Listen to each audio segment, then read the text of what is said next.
All this is you show up, you put the work in, learn.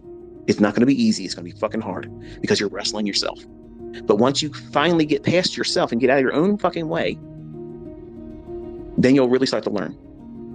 And you'll see that you've made it much more harder than it needs to be. Because it's all basically psychological. You're afraid of losing money. You're afraid of being wrong. You're afraid of failing. You're afraid of your fucking spouse or your coworkers or your family members, your friends to say, yeah, I told you it wasn't going to work. It's all a pipe dream. And some of you deep down inside, listen, folks, listen. It's going to get so hard that you're going to actually create the environment for that to happen. So that way it's ending all the pain. That short little momentary embarrassment around your family and friends, your coworkers. Yeah, I lost my fucking money. You're right. It's fucking bullshit. Nobody's making money. It's all fucking fraud. It's a scam. It's all horseshit. Because you don't want to endure. Because it's hard wrestling with that feeling of, what would they think of me if I fail? Fuck that. Why are you even entertaining that shit? Listen, failure is a fucking choice. That's not a guarantee. Failure is a fucking choice. Setbacks, speed bumps, adversities, that's all part of this. Like anything else, anything worth doing is going to be fucking hard. It's going to cost money. It's going to cost time. It's going to cause you to have to put more effort into this than you ever think anything you've ever done.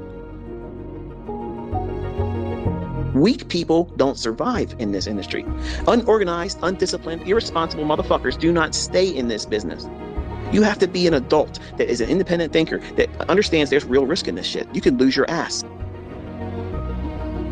And when you have this skill set, you're going to feel exactly what I feel.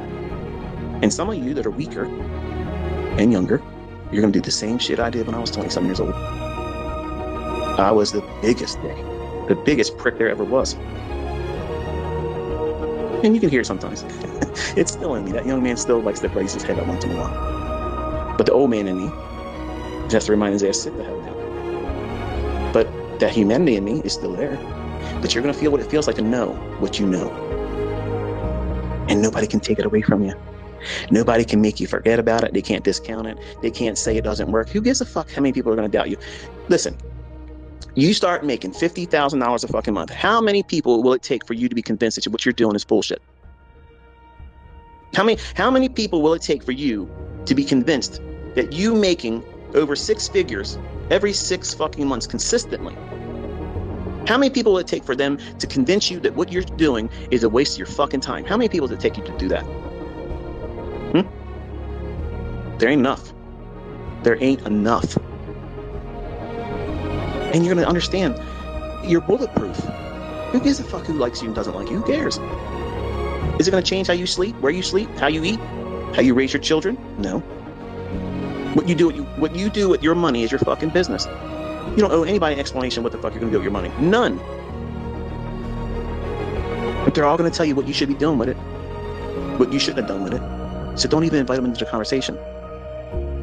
You got to keep those types of people, which is the public, the social media fucking clowns. They're all going to pretend they know something better, and they ain't bringing shit to the discussion.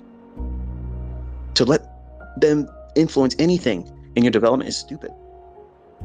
When I was a 20-year-old, knowing this stuff